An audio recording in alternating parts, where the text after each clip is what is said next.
I probably, developed my teaching craft in terms of teaching for understanding and inquiry-based learning approaches later. I'd probably say towards the 15th to 20th year.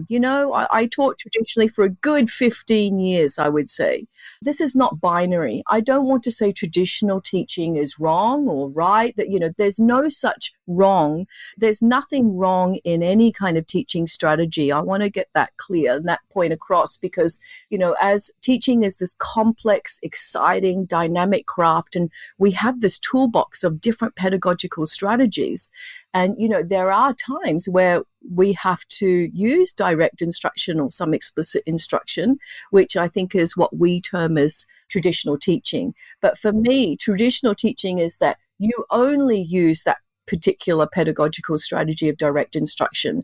I think we really need to expose our students to a whole variety of different approaches to learning mathematics. And that you are listening to Jennifer Chang-Wathall. Jennifer is an independent educational consultant, the author of the book Concept-Based Mathematics, and part-time instructor for the University of Hong Kong.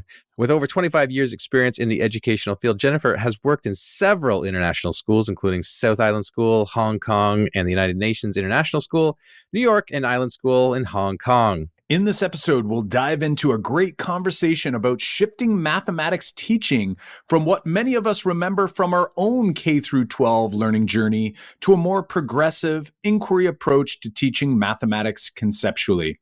In particular, we'll discuss how to be brave in your classroom to make necessary changes to promote student understanding, unpacking what teaching conceptually really means, and how we can ensure that students still learn the necessary facts and skills alongside the conceptual understandings. Join Kyle and I from here in Windsor, Ontario, Canada, and Jennifer all the way from Hong Kong in this awesome episode. Let's go.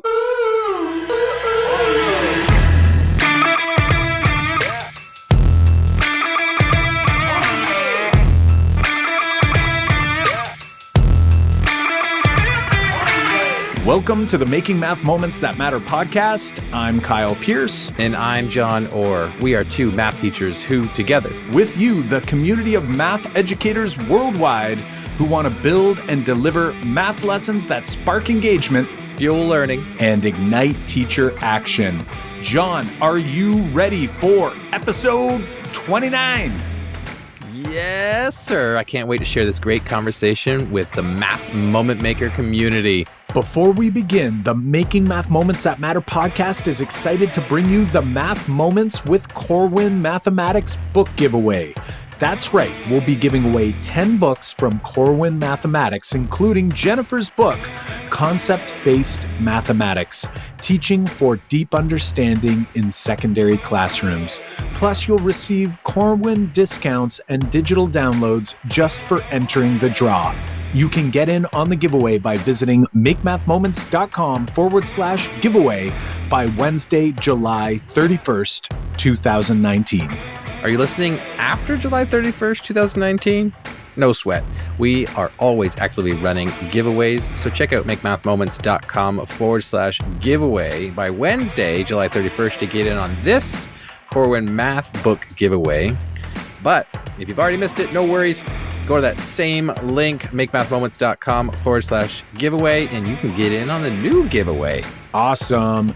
Don't miss out. Dive in at makemathmoments.com/giveaway. That's makemathmoments.com/giveaway. We want to give a short Math Moment Maker shout out to Jim Murray, who left us an awesome review on iTunes. Jim wrote, John Orr and Kyle Pierce offer practical ideas that can be used in the classroom immediately. Their suggestions will increase student engagement and help teachers improve the atmosphere for learning in their classrooms. These guys know what they're talking about, and they inspire teachers to grow professionally. Thank you, John and Kyle, for sharing your knowledge, experiences, and ideas. we will give another shout out to a math moment maker on another upcoming episode. And maybe this time it will be you. Just hit that review button and tell us how listening to the podcast has helped you. Thanks so much, Jim. We really appreciate you taking the time to give us some feedback and also to help spread the podcast to more listeners. Without further ado, here's our chat with Jennifer Chang-Wathall. Hey there, Jennifer. Welcome to the Making Math Moments That Matter podcast. We are so excited to have you on the show today. How are things over on the other side of the world? I want to say greetings from Hong Kong. So we're actually, I think, 12 hours ahead. I'm really happy to be on the show. So thank you so much for having me. Awesome stuff. Awesome stuff. We are getting ready to shut her down for the night, and you are just waking up. So cool to be able to talk across the world like this. Jennifer, would you mind helping our listeners understand just a little bit about yourself? You know, tell us a little bit about your backstory. What's your role in mathematics education? And, how'd you get into this gig? So thank you for asking that very interesting question. Hi, everyone. I'm an independent educational consultant, and I run professional development courses and coach schools and school partnerships in a few different areas, actually. So I do help schools transition towards concept-based curriculum and instruction for all subject areas from K to 12. I also look at concepts and inquiry, but really my specialty area is concept-based mathematics. So I'm very fortunate to be able to collaborate and coach educators around the world to transition towards teaching for more conceptual understanding and really reframing content and building curriculum that focuses, I think, on the deep and meaningful concepts of different discipline areas, but more so in mathematics. I'm also a part-time instructor at the University of Hong Kong, so I have that honor of supporting Masters of Education students, in particularly mathematics teachers, and it's probably one of the only master's programs that has a practicum. So I'm really lucky to be able to go into the classroom and support teaching and learning with my students at university. But my backstory really is that I enjoyed a 27-year teaching career in the classroom. So, my roots really are about being a teacher. And I feel like I was born to be a teacher. I love those light bulb moments that you see when your students really understand and they're engaged and there's joy in what they're doing. And for me, that's the biggest reward. So it was actually very difficult for me to leave the classroom. I only left the classroom 2 years ago, I think it was. And it was a difficult decision because I loved my students. I loved being in the classroom. And I said previously that I was born to be a teacher.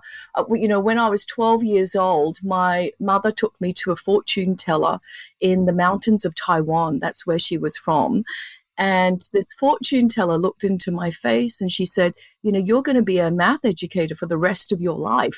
and who knew that I would actually make this vocation and that she was going to be correct. But she also looked into my brother's face and she said, you're going to be a doctor. And my brother is a surgeon in Australia. You can, wow. Yeah. People always ask, can I please have the details of this fortune teller? So yes. Send them over my way, please. And so whether she was right or not, and it really did kind of, I think, prepare me for a very long and very enjoyable career in the classroom. So when I decided 2 years ago to leave the classroom, it was difficult to leave my students, first of all, but I thought, well, I just want to try to have a bigger impact on how mathematics was taught. How can I have more impact on more students worldwide rather than just the 30 students or the 20 students that were in front of me. So I made that difficult decision, but now I haven't looked back because, I really do love what I do. I think we're one of the few people, and I think you, John, and Carl really love what you do. We actually are able to be in the position where we share our passion for mathematics learning, I think, and our goal is really to try and move away from this very traditional procedural approach and help students see the creativity, the beauty of the subject. And so I haven't looked back, and I just absolutely love what I do. In fact, I've just come back from The Hague in the Netherlands, and I was working with a group in Brussels and Belgium. So a lot of my work kind of tends to be either in Europe. I do a little bit of work in the States, Australasia, all around Asia. But I am looking forward to someday coming to Canada and collaborating with some of the educators there where you are. We will welcome you with open arms. I'm still blown away by the fortune or the... You're still stuck on that, huh? Yeah, I'm like, that sounds like an amazing probability problem. Like, what's the chances for not just for one, but for both of you and your brother to be able to, if that wasn't real, then she's awfully lucky. So that's a pretty amazing story. I want to back up just for a second. So you've been out of the classroom for just a couple years now, 27 years in the classroom. And I'm staring at your book sitting on my desk right now. And so I know that you have this book called Concept-Based Mathematics, Teaching for Deep Understanding in Secondary Classrooms. So you are coming from secondary. I just want to clarify, did you teach certain grade levels, or were you across the board, or actually were you teaching like K through 12 and just the book tended to focus more on secondary? Well, first of all, I want to say, yes, I enjoyed 27 years. I started when I was 12 years old in the classroom. No, not at all. I wish. But in terms of my background, I taught 10-year-olds to 18-year-olds. And I've really made it my focus, I think, as well, to professionally develop myself in terms of the K to 6 field. And I think working with elementary teachers, and especially early years teachers, has really been one of the most rewarding and fulfilling, I think, parts of my role as a coach. I think elementary teachers are multi-talented. If you can teach half a dozen to 10 different subjects to your students and engage the same students day in, day out for a year, you're extremely talented. And I've actually learned quite a lot about, I would say, K to 6 education so that I can really support and coach elementary teachers. And fortunately, I do still get to go into classrooms. So sometimes in my school partnerships, we actually co-create lessons and design lessons, and then we co-teach in the classroom. So that could be a variety of different ages and different schools. Yeah. I can definitely relate myself now in a role, a K through 12 math consultant for my district. I just 3 years ago came out of the classroom as well. So I'm feeling that same longing to be back in the classroom like you've expressed here. But for me, I'm just fascinated.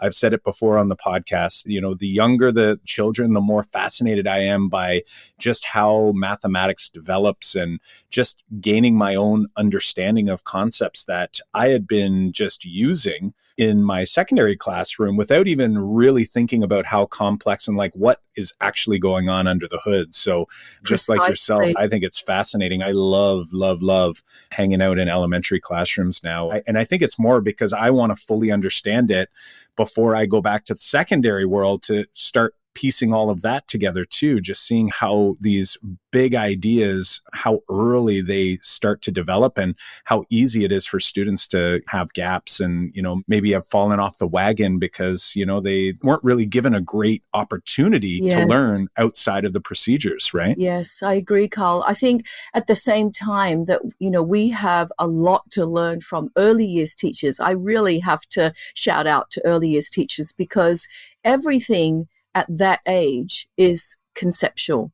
So they actually teach conceptually because there is no skill and drill. There is no low order facts to memorize, when you're that age. Mm-hmm. And so normally in my workshops, when we have that mix of teachers that are K to 12, it is the early or pre-K. It's the pre-K teachers that are actually showing us and helping us to understand how to teach conceptually better. Because everything is play-based, which I think it should be all the way through. Everything, is about either starting with concrete manipulatives, which I think is lacking in secondary schools as well. And so normally they are the rock stars in my workshops. So I think we have a lot to learn. Yeah. For sure. Absolutely. For sure. And you know what? I think we can unpack a lot of that statement and some of the statements you've just made as we dive into the rest of this chat. But before we go too much further, could you fill us in on a couple more details? Could you fill us in on what would be your most memorable math moment from math class as a student or even as a teacher? Like when we say math class, what sticks out in your mind as something that has stuck with you for the 27 years as an educator or those years as a student? A lot of us have those student memories. Wow, I've got so many, but I'm going to just focus on one that I actually do write about in my book, and she's under the alias of May. So I had a student, May. She was in secondary school and she had experienced 5 years of very traditional teaching. And she came into my class. This is grade 11, so this is the last 2 years before entering university. And for the first couple of weeks, I noticed she was very quiet. She was a hardworking, dedicated student that was used to, I think, achieving excellent results through this traditional approach. At the time at the school, we were doing IGCSEs, which is a kind of grade 10 qualification in the UK. It was an international qualification. So she had, got top scores in the previous year. She was in this class and I noticed that she was really quiet. And she came up to me a couple of weeks into term and she said, Mrs. Wathall, I really do not understand a single thing that's going on in our lessons in maths. And I was devastated because I've made it my career and my vocation, and this is my passion. I've put all my energies into really trying to help students have that light bulb moment when they're learning mathematics and to be engaged and to really enjoy it. And here is this lovely student who is really high performing, but had been exposed to the traditional approach for the last 5 years. And she said to me, can you just tell me the formula, show me 3 examples, and I will work from my textbook. And, my lessons, we didn't use a textbook in the lessons because I feel like if there is a textbook, use it at home. There is a place. Yes, there is a purpose for the textbook, but it's not during our time together where it's a social endeavor and we're adopting a constructivist approach to really make meaning and understand what we're doing. And when she asked me questions, I wouldn't provide any answers because I see my role is not the answer machine in the classroom. My role is not sage on the stage. It's not even guide on the side. I'm the meddler in the middle. So I'm going to be really pushing your thinking by asking you questions, not answering your questions, but maybe scaffolding and providing prompts to help you, especially in the initial stages of that, when students form their understanding of particular mathematical concepts. I really believe in the, let go for a period of time, but with scaffolding and prompt if necessary. So she was not used to this. The beginning of our lesson, I'd walk in, we'd have this lovely prompt that would be high ceiling, low threshold. She would have no idea where to go, how to answer this. And she wasn't used to being independent, resilient, and being able to embrace that productive struggle. For her, mathematics was about being shown what the formula is. I'm sure you've heard this 1,000 times as well. Being shown what the formula is, show me 3 examples, and I would just go and practice. Yeah. Most of our high achieving students are exactly like that. They've had a lot of success as students in class in those previous years going in. And maybe from listening to the podcast, or we've talked about that idea a lot, is they might have been successful in that system, but how much problem solving or how much actual math learning is what's going on here. And I think, it comes down to the teachers who are teaching in that way. What are they defining as math learning and what are we defining as math learning?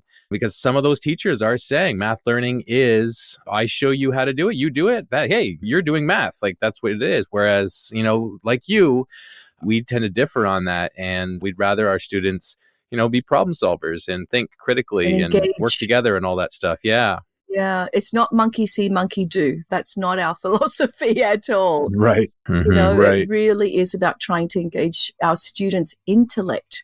And I think there's a lack of, well, we've talked about the procedural approaches and an overemphasis on that, but I see in a lot of classrooms the lack of showcasing the creativity and beauty of mathematics in itself, the conceptual language of mathematics. But there is a conclusion to the story of May, by the way. Okay. So it doesn't happy end ending, there. Happy ending. Yeah. Well, okay, this is going to be a cliffhanger for a little while I explain what happened. So after a month, she did an assessment for me. She did very well, of course, because she's a hardworking student. And I said, May, what happened? You've done very well. She said, well, I had to study so much by myself because I didn't understand what was going on in classes. I had to get the textbook every night. And she said, and this is the IB diploma course. So it was an SL, a standard level of class, so in IB, in the diploma, there's high level courses and standard level courses. And you pick 3 standard level, 3 high level. So this was not one of her higher level courses that she had to focus a lot more time on. And she said, look, this is a standard level course. I don't have time and energy to do this every time we have an assessment. And I said, May, just give me some more time. This is a month into the semester. And I said, just give me some more time. I said, look, if you do have questions in class, do you want to see me outside of class? And then during lessons, I said, I'd check in with her regularly. And I said, May, just please give me a little bit more time. Just give me some more time. And in my head, I'm saying, there's method to my madness, You have to really believe in what you think is right when it comes to mathematics learning, especially when you have students that come to you and say, I don't understand anything that you're doing in your lesson. Right. There's a big self-reflection that happens there. You've got to be so confident with what you're doing. And lucky that was probably my 25th year of teaching. So, if she would have come up to me in my second year of teaching, I probably would have wobbled and succumbed back to just telling her the problem. You've got to really have confidence to believe that what you're doing for students is the right thing in terms of their learning. So I kind of stuck with it. And so I think it's 2 months. We're 2 to 3 months now into the semester. And we had another assessment and she did extremely well. And I said, May, what happened? And she said, well, I didn't actually study. It was just all there. And I said, well, what do you mean? And she said, well, everything was just all interconnected and I seemed to just really deeply understand. And I kind of understand why you're not answering my questions now, and I love that. And then the next lesson, we were, I think, just starting Binomial Theorem, but we were starting a Binomial Theorem with a game. And the game was, I think I called it Sam the Taxi Driver. You start off at home, you can only go to the right, you can only go down in a grid to get to the school or something like that. And it's a lovely, it ends triangle. Up in a lovely pattern. Exactly. It was an introduction. And then as she was doing this, she's like, oh, this is really fun. Oh, I want more, and I just felt elated because I think a few weeks later, she actually wrote me a Christmas card because, so we started in September. This is December now. And she said, thank you for not giving up on me. And I really do understand, I nearly had tears in my eyes, and I have her card laminated, posted on my wall as a reminder of just to keep persisting and to not give up in terms of confidence in what we believe in is the right thing to do by students. And I think the other lesson that I got from May was that students, like teachers, if they're learning something new or trying to transition and trying to progress their practice in some way, they are going to go through a dip, and I call it the Fullen dip. It's by Michael Fullen. Or you might have heard from the UK, there's another guy that calls it the learning pit. It's going to be very natural and normal for teachers and students to go through some kind of dip, but that dip, I think we have to embrace, we have to accept, and we have to say that productive struggle in the dip is part of the learning process. And if you don't experience it, you're not learning. So if I give you 10 questions and you know the answers to those 10 questions, have you learned anything at all? I would say, no, you haven't learned anything actually because you knew the answers to them already. Yeah, exactly. I always think back to the beginning of my career. It was exactly that. I'd planned lessons hoping that I did such a good job preparing and planning that no one would have questions at the end. And once in a while, you get that lesson where that would happen, but you look back on it and you go, maybe they just didn't care, or maybe they already knew all the answers and I actually didn't actually teach them anything new. And that's a huge challenge. I'm happy that you articulated that after that story was in year 25, let's say, and, you had that confidence, you knew what it was you were trying to achieve. And, you had the belief that this was the right thing to do. Like you said, if you went back and it was a year 2 teacher and, you're there, I was just thinking to myself, I know when I started to shift my teaching, because my teaching wasn't always, the way that we're describing right now. My teaching was very procedural initially, and that's what I thought it was supposed to be. And when I started changing, I remember the traditional high achievers, and I'm using bunny ears because, like John said, it was like they were good at the procedural game, but they didn't actually understand the math. They're pretty unforgiving. Like when you change the game on them, especially I find like later in the game, when you get into high school and now kids are starting to think about post-secondary and, it sounds like you were teaching in the IB program. Like, so these are going to be students that are not going to be so understanding when things aren't working out right. And lucky for your student there that something in her, or maybe she could just tell that you knew what you were doing, like the confidence you had. I'm wondering, like, what advice could you give to a teacher who's listening to this going like, I wish I could be that brave, but I'm just not. Like, what might that look like or sound like? What a great question, because I actually had this question last week from a teacher.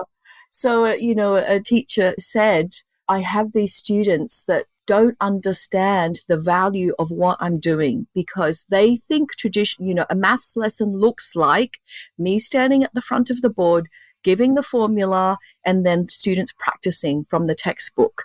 And I think one of the things that the reason why May and I actually came to an understanding and she experienced success was that we built this relationship. I think that we as teachers will never, ever be replaced by robots or any type of AI because of that human element that we bring to the classroom and the human relationships that we bring. We're not going to be replaced by textbooks or videos either. And I think it's, all the studies and the research, especially from the World Economic Forum, have said teachers and all the industries that require all those human connections and human relationships and human skills are not going to disappear at all. So I think building a relationship, and this is what I said to this teacher, I said, you have to be prepared for your students to go through this transition and this dip. And if you go back to your classroom and you teach completely differently to how you taught yesterday, then that's going to be a very difficult, very hard sell. You've got to really hold their hand, and I really believe it's baby steps. You as a teacher, if you are actually evolving in terms of your own practice and different pedagogical strategies, you're not going to come into your classroom the next day and be 180 degrees from where you were. I think it takes baby steps. So I said, start just introducing small things. Another strategy I recommended to her was start off with some collaborative, essential protocols or agreements about what the students want from their maths lessons. Do this at the beginning of the year. Let's co-create some guidelines and protocols and what students expect to see, and you'll be surprised at what students will say. Students will not say, stand at the front of the board and make me practice out of my textbook.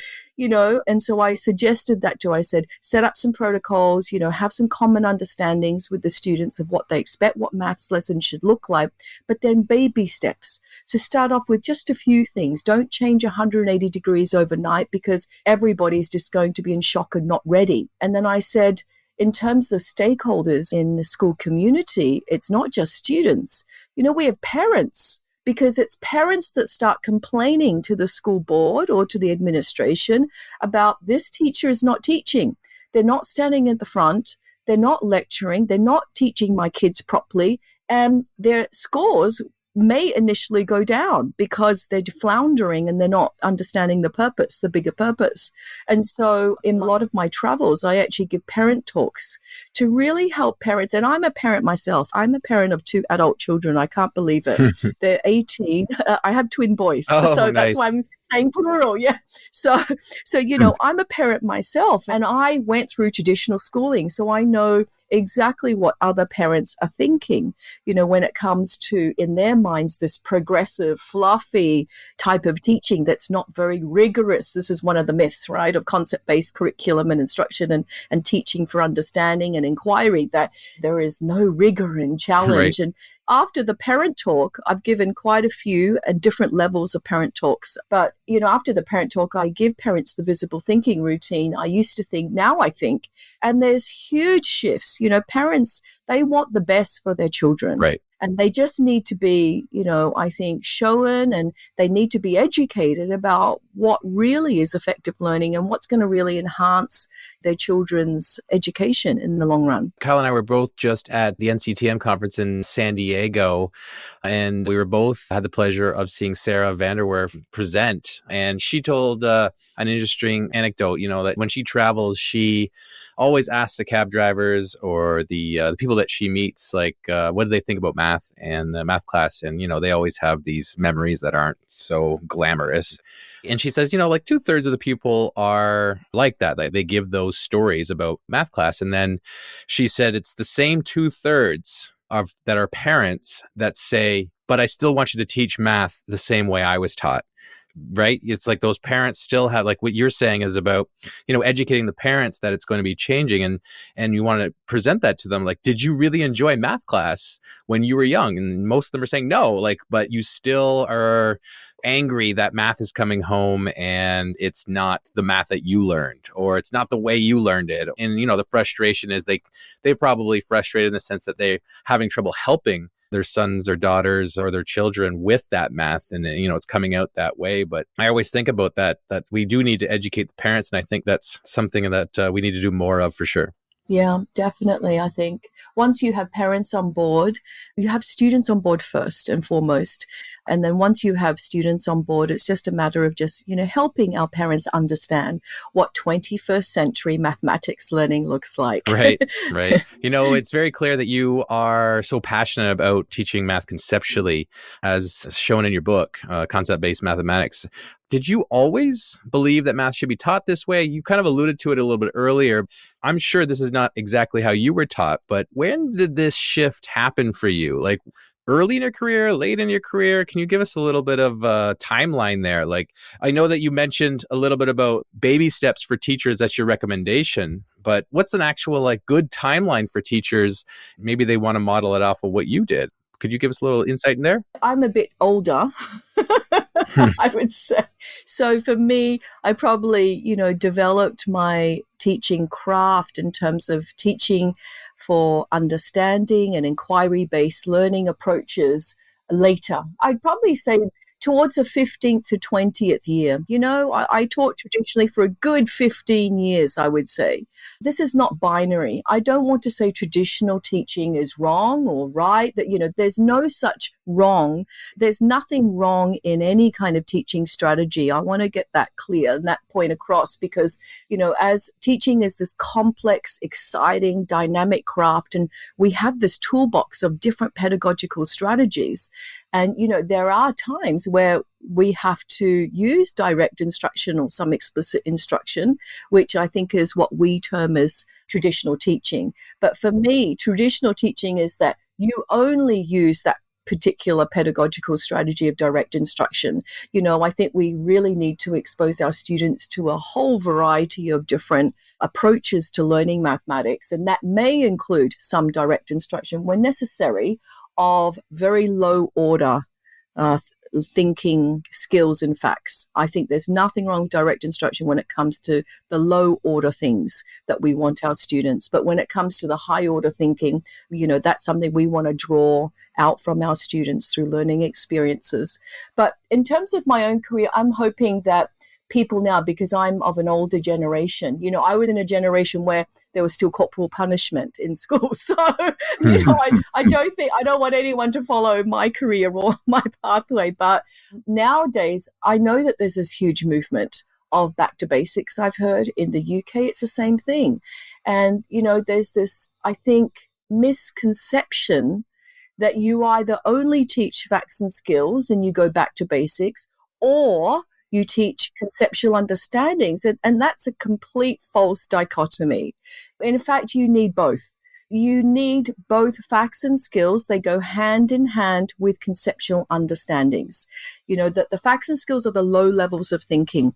The conceptual understandings are the high levels of thinking. We want to be able to connect those two levels, by creating some kind of synergy between those two levels of thinking. And we achieve that through using inquiry-based learning in mathematics. So your inquiry will actually connect those facts and skills with those conceptual understandings. So in other words, you need to be able to know and do something in order to understand. You can't understand by itself.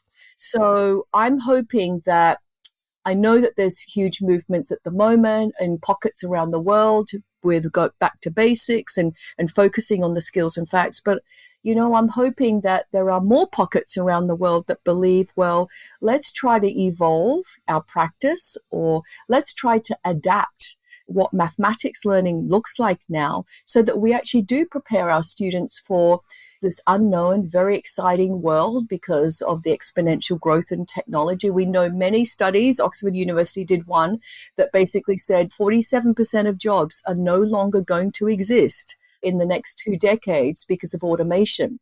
The World Economic Forum actually just released something, and they said in 2022, they think that many companies think 50% of jobs are no longer going to exist because of automation.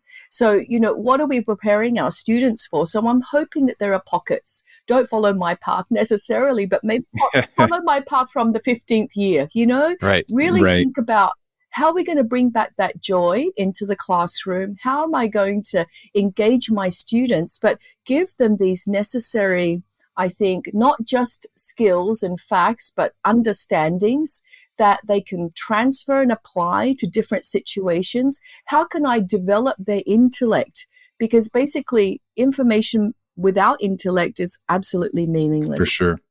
Well, I'm so happy that you helped the listeners hear that, it wasn't like you came out of your pre-service and, had it all figured out. I think that's always like people give a sigh of relief, like, oh, it's okay that maybe I'm feeling like I'm not where I want to be in terms of my math instruction, for example. And I think by you sharing that, it's been a long journey. I think that helps people to see that, like, hey, wait a second, we can all do this, and it does take time. And I appreciate you saying to take those small moves. Something else I really appreciated as well, I jotted a note down here, was just this idea that direct instruction, there is always going to be a place there. And I'm going to argue that it's really like, I think one of the mistakes I made early on, and I'm saying it's a mistake. I mean, you learn from your mistakes. So it's no regret. But what I did early on was I sort of went and I let the pendulum swing all the way to the other side. And my class, it was tons of inquiry going on all the time, nonstop. But one thing, it was like I felt afraid to actually use any sort of direct instruction to actually consolidate the learning. And that is something that's so important, because if I'm doing an investigation and I'm too afraid to actually, use any form of explicit instruction, then half of the kids may completely miss the learning objective of that lesson. And this is something that I hope people listening, when we talk about it, it's like we talk a lot about inquiry and sparking curiosity and fueling sense making and all of these things on this podcast. But at the end of the day, the reason we talk about those things is because, they're kind of harder and they're not something that we all feel like 100% comfortable with. But it doesn't mean that we want to shift all the way over. And I think you did a great job of articulating that. Thank you, Carl. I want to also bring up the levels of inquiry as well. And I know that Trevor McKenzie talks about this, our dear friend who connected us. Thank you, Trevor. Shout out to you. Yeah, another shout out. This is like podcast, 3 or 4, where Trevor gets shout outs there, John?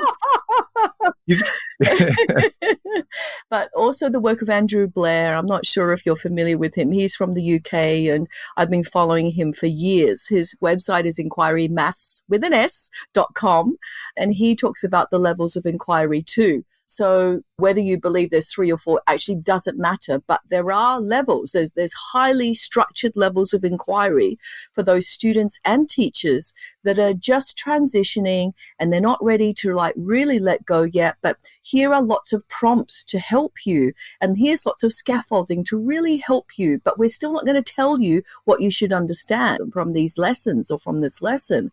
But at least you have more confidence or more opportunities to build your confidence. And then there's the guided approach, which is less prompting. And then, of course, we have the open approach. You know, there's not that many opportunities I see for authentic, open inquiry, but there are.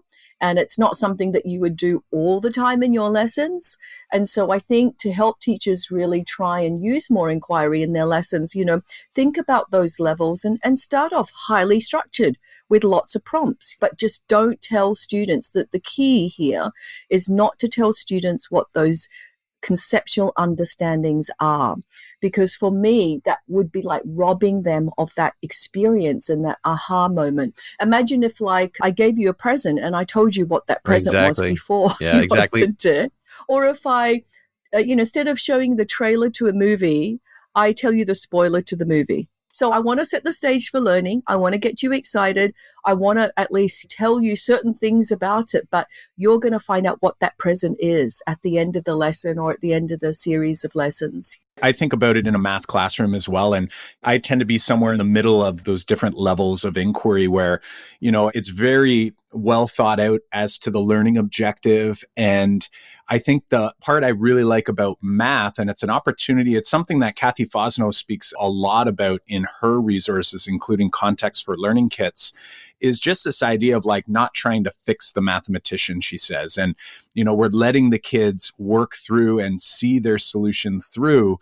But like at the end of the day, like we've put them in this scenario. It's like we know where, you know, we can anticipate where students are likely going to go, at least, you know, these different types of strategies. And of course, they surprise us every now and again. But that's the part that I think is just so awesome. And in my classroom early on in my career, that just never happened. Like it was just me telling, and, you know, there really wasn't any sort of investigation, any sort of inquiry going on. One thing I want to come back to, and I'm worried I don't want to move too far away from it because I wanted to ask this a little earlier. You know, my district, we've done a lot of work around shifting beliefs, and we focus a lot on the mathematical proficiencies through the National Research Council and in the Adding It Up document. And after years of work in our district around the 5 proficiencies, one of those proficiencies being conceptual understanding, I feel like teachers in our district have a much better view of what it means to be mathematically proficient, but yet through conversations, we still hear teachers with different conceptions themselves of what it means to teach conceptually. So I'm wondering, like, what does it mean to you? Like, if someone's at home and they're going, yeah, like, you know, I feel like a lot of teachers are like, of course I teach conceptually. But when you actually observe a lesson, oftentimes what you find is it's less conceptual and more like, well, I'm going to teach you why this works, but it's based on another set of rules that we're not really sure where they came from either. So like, what does that mean to you? And, you know, I don't know if you have like a layman's term sort of way to describe it, but I'm curious. And I'm sure there's some people at home going, yeah, like, I think it's this, but like, maybe I'm off the mark. Yeah, I liked how you said, Kyle, about the why. So teaching conceptually really helps students to understand the purpose of what they're doing and the reasons why. And I'll give you an example because I think it's always good to have concrete examples. One of the tenets of concept-based curriculum is that we use an inductive, well, we try to encourage an inductive teaching approach by looking at concrete examples first and then helping students to generalize for themselves. So I'll give you an example. I had a grade 8 class one year, and I said to them at the beginning of the year, we're about to start trigonometry, and I said, have you learned about those ratios and corresponding sides in the right-angled triangles? And they had no clue of what I was talking about. Surprise, surprise. Yeah. And then as soon as I said Sokotowa, they got their calculators out and they went, yeah, they're formulae on a calculator. And, they really did not understand what those ratios were. There were just black boxes, substitute, or I hate the word plug, substitute numbers in, get an answer out, no idea what this means, that they're really about similar triangles and those ratios of different corresponding sides. And so for me to teach conceptually means that you think about what is the purpose, or what is why, or what is the really deep understanding from SOHCAHTOA, those trig ratios. So the deep understanding is that you really want students to understand the similarity of right-angled triangles and different corresponding ratios, corresponding sides and their ratios. So that would drive learning then. So what does learning look like in a conceptual classroom? Well, you would have different tables, perhaps with different similar triangles. So maybe one table has the 45 similar triangles, and they're all different sizes. And they would actually either measure, and they can use, I think, any online graphing software as well, so they don't have to measure. But sometimes I like to ask students to pick up their rulers and measure things, especially when it comes to introductions to calculus, I think, before we move into graphing software. Anyway, getting back to the trig ratios. No, that's definitely important, not jumping to the technology too quickly. Exactly. Sure. I love technology, but there's a time and a place. So, you would ask them to measure, and then they would look at different sides like opposite over adjacent or opposite over hypotenuse and see what they notice. And then you would ask them to communicate, to articulate what is that understanding that they are coming out from that learning experience. And I probably wouldn't even mention SOHCAHTOA, because the minute that you mention SOHCAHTOA, all the conceptual ideas then become reduced down to this formula and procedural approaches without really focusing on that beauty of, well, how come all those ratios of corresponding sides in similar right-angled triangles are always the same?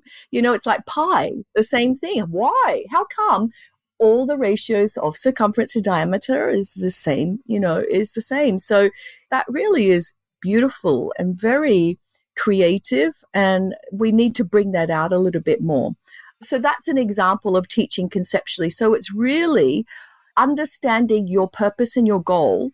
And that purpose and goal should be articulated by teachers first, so that we design learning engagements around that goal and that purpose, and we call them generalizations. So they're, statements of conceptual understanding. Now, when I know what that statement is, I can design a lesson or a series of lessons around that, and then I can use particular questions to draw that understanding from my students. I can use a combination of factual and conceptual questions to then draw that understanding, so that I give my students that opportunity and the agency to really own what they understand through that learning experience. Well, that's an awesome example. I really appreciate you clarifying that for folks who are listening.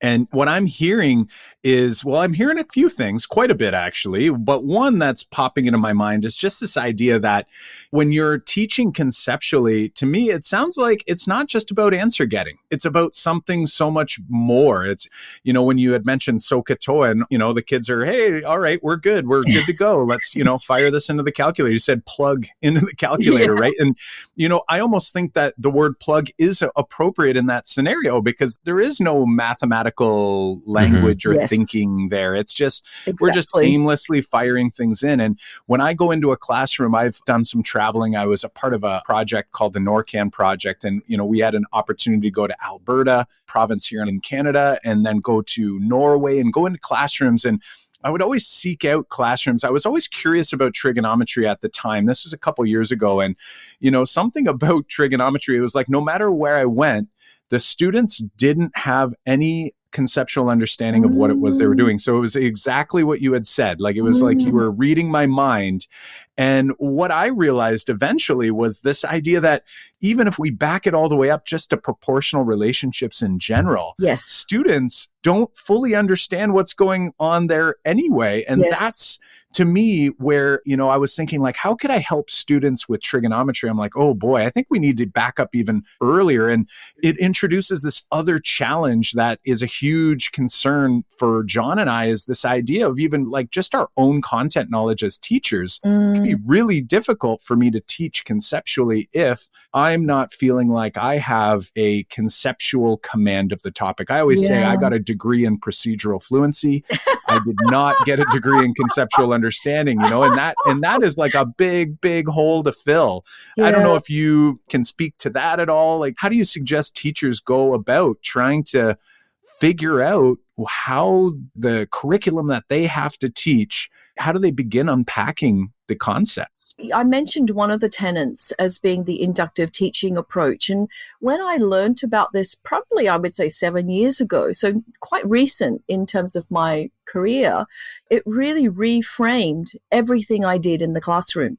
So if you look at some of the websites such as Enrich, from Cambridge University, if you look at James Tanton's lovely stuff, my dear friend James and Exploding Dots, I was listening Everybody loves James. We all love him. Yeah, big fan. It's all very inductive, which means that you start off with concrete examples first. So when you're designing, let's say, a learning engagement, it could be highly structured to begin with in terms of the level of inquiry. And you want to give students that opportunity to generalize by giving them a few concrete examples, very carefully chosen, thought out examples. So I think that helps in terms of that journey. Confidence with teachers is probably one of the biggest issues that I really am focusing on in my coaching role, because if you don't have confidence, then you can't do anything, right? And it really is sometimes about confidence in that you're ready to admit that you don't know something. That takes it's a big deal. And I do this a lot in my workshops to model a learner, to model that I'm a lifelong learner. I don't know everything. I'm going to make mistakes, and I'm going to say when I don't know. And when I'm struggling, I'm going to let everybody know that I'm struggling. And so it's very important that you model that as a teacher. Now, if you model that and you believe that you're a lifelong learner and that you're supposed to go through this, I think then it's a matter of, before I even teach a lesson, I still do the lesson myself. I've just co-authored these reference books for the new IB Diploma Mathematics courses, and I'm working through those investigations myself. After 27 years, there was a school a month ago, and the day before my visit, they said, "Oh, can you come and teach some lessons?" And I actually said, "I'm really sorry. I've got to plan it. After 27 years, I still plan my lesson. I'm not going to have time. I'm going to be on a plane. I won't have time." So, I think it's important that we do mathematics as mathematics teachers. And I still do this. I have a degree in applied and pure mathematics, but I still make sure that I do the activity so that I can see misconceptions, so that I can, I think, address my own misconceptions and try to guide my own thinking in terms of what I think is important. Because at the end of the day, everything in mathematics is very, very important. So we have to then make that decision. Well, what is the most important things, on a conceptual level that we want to decide to invest time in our lessons? And that's the decision that we have to make. What do you think so I decided, to design those lessons around trigonometry, because even you, Carl, and John has probably faced that, the same misunderstanding and misconceptions from students in different places about that. So we have to decide, well, what are those areas that students are going to not understand fully on a conceptual level? And let's design learning experiences to really help them understand that. I think another one is the ambiguous case of the sign rule. It's so important. That's something that's so confusing for a lot of students. And I think even just looking at circular functions and generating those trigonometric functions, yes, you can have an applet that will show you something like that in 5 seconds, but I invest 80 minutes in an activity called spaghetti and sine curves, where we get spaghetti. You probably heard of that one. It's in my book. You get sticks of spaghetti and you generate the curve using a unit circle. And we spent 80 minutes instead of 5 seconds looking at an applet. So we as teachers have to decide, what do we think conceptually is important to actually invest and design learning experiences for our students? What do we value? For sure. And you're talking about challenges that teachers have when they're transitioning to this more progressive inquiry approach. You brought up confidence. Like, we need to have this confidence, and it's something that it is a struggle for some teachers to have that confidence to go forward. You talked about knowing where the misconceptions were. You talked about knowing what conceptually you want to bring out. These are all kind of struggles to transition. Are there any more struggles that you want to bring up here, and then maybe like strategies to help teachers overcome a couple of these struggles? Probably just to reiterate that confidence with the actual mathematics. And sometimes it's not confidence. Sometimes it is that, maybe a teacher doesn't have a degree in mathematics and they love the subject, they love teaching, but it's not necessarily their background. And so I would still encourage math teachers to do mathematics. Regardless of their age, regardless of their experience, I still enjoy doing mathematics. And I think, just being able to model that lifelong learner that I'm still learning about mathematics in different areas of mathematics. In these new diploma math courses, we put in some new topics in mathematics. And so I'm relearning those from university, so that I can be confident in teaching them and creating learning engagements that will help my students understand, or teachers understand, those different topics in mathematics. So my advice would be just do the mathematics. Go on to inquirymaths.com, go into Enrich, by Cambridge. Illuminations is wonderful, but they're subscription now. Yes. I get emails from my district all the time. Do we have a subscription? I'm like, we don't right now. Yeah, but they're wonderful too. And just do it. Sit down and, think about the next unit that you've got to teach your students. Look for some resources and do it, and then improve and modify and add your own flavor. Right.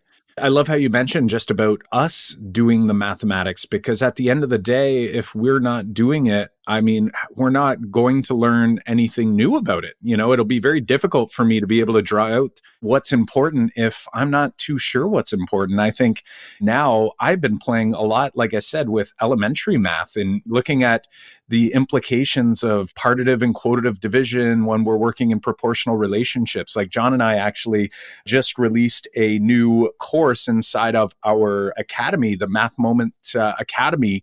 And that's something that we're really focusing in on for the middle school classrooms, is really trying to get a handle on proportional relationships. And you would be just shocked at how many different, what would seem like fairly simple problems, we've been unpacking, and a colleague of mine, Yvette Lehman from my district, we're constantly going back and forth about some of these things that seems pretty basic, but is not. It's actually quite complex. So as you move up that ladder into trigonometry, you get closer to calculus, and, things just explode. So I love that recommendation. Well, Jennifer, listen, we are looking here, and John and I had a long list of more ideas that we wanted to pull out here, including, some ideas from your book, including the structure of knowledge versus process. We wanted to get into this idea of like planning units of study to draw out conceptual understanding. So, we're looking at the time, and we don't want to take up too much more of your day. It is our evening, but your day. Is it possible that maybe in the future we'll be able to get you back on the podcast so we can dive even deeper into your book, Concept-Based Mathematics? I would love that, Carl. That would be fantastic. Yeah. Oh, that would be fabulous. It's so wonderful to be able to, have a conversation with like-minded people. Right. Jennifer, where could our listeners find more about you? Where could they go as soon as they hit the pause button? Yep. So my website, it's actually jenniferchangwathall.com. Maybe you can just share the link. Yes, we'll put that in the show notes for sure. Yeah. I've also got the domain ConceptBased Mathematics.com as well, which I run online courses. And please find me on Twitter too. It's great professional learning for me. So that's my handle is @JenniferWathall. Perfect. Awesome stuff. Thank you, Jennifer. We will put all that in the show notes, and I'm sure people right now are clicking on those and heading out to see what else they can learn from you. Thank you. Thank you so much for having me. Thanks for taking the time, Jennifer. It's all our pleasure, and we hope you have an amazing day as John and I look towards ending ours. So enjoy the day, and we can't wait to have you back on the podcast sometime soon. Thank you so much. Enjoy your evening. Looking forward to future chats. We want to thank Jennifer for our wonderful conversation. We know that you and the Math Moment Maker community received answers to questions you had or now have new questions that you'll be seeking answers to dig and think deeper on. The Making Math Moments That Matter podcast is excited to bring you the Math Moments with Corwin Mathematics book giveaway. That's right, we'll be giving away 10 books from Corwin Mathematics, including Jennifer's book, ConceptBased Mathematics, Teaching for Deep Understanding in Secondary Classrooms. Plus, you'll receive Corwin discounts and digital downloads just for entering the draw.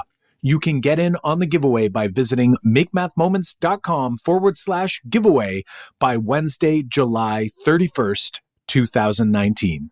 Are you listening after July 31st, 2019? No sweat. We are always actively running giveaways. So check out makemathmoments.com/giveaway by Wednesday, July 31st to get in on this Corwin Math book giveaway. But if you've already missed it, no worries. Go to that same link, makemathmoments.com/giveaway, and you can get in on the new giveaway. Awesome. Don't miss out. Dive in at makemathmoments.com/giveaway.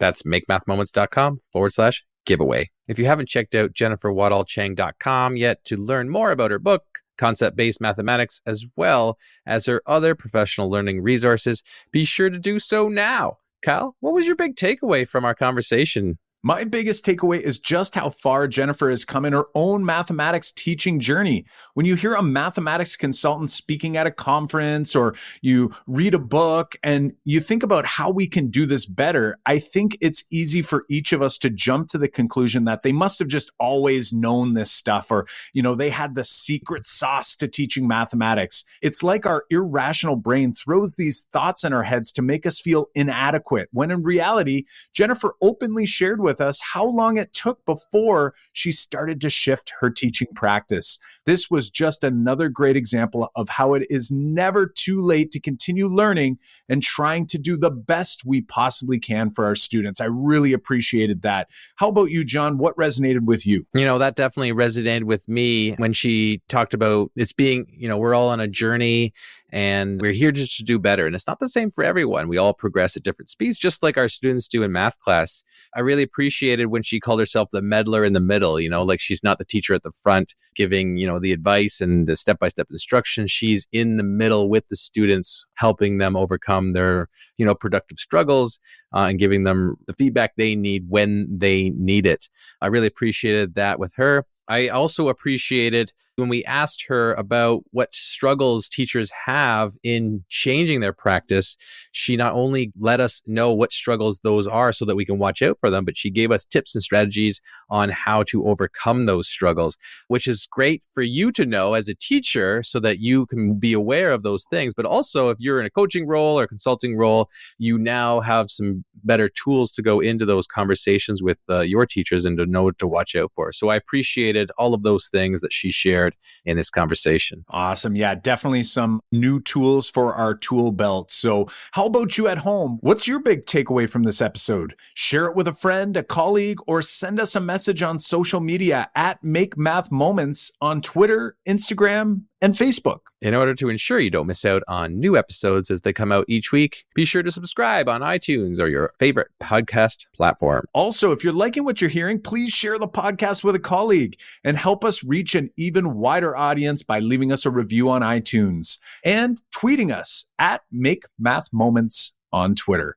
Show notes and links to resources from this episode can be found at makemathmoments.com/episode 29. That's again, makemathmoments.com/episode 29. We release a new episode every Monday morning. Keep an eye out for our next episode. Well, until next time, I'm Kyle Pierce. And I'm John Orr. High fives for us.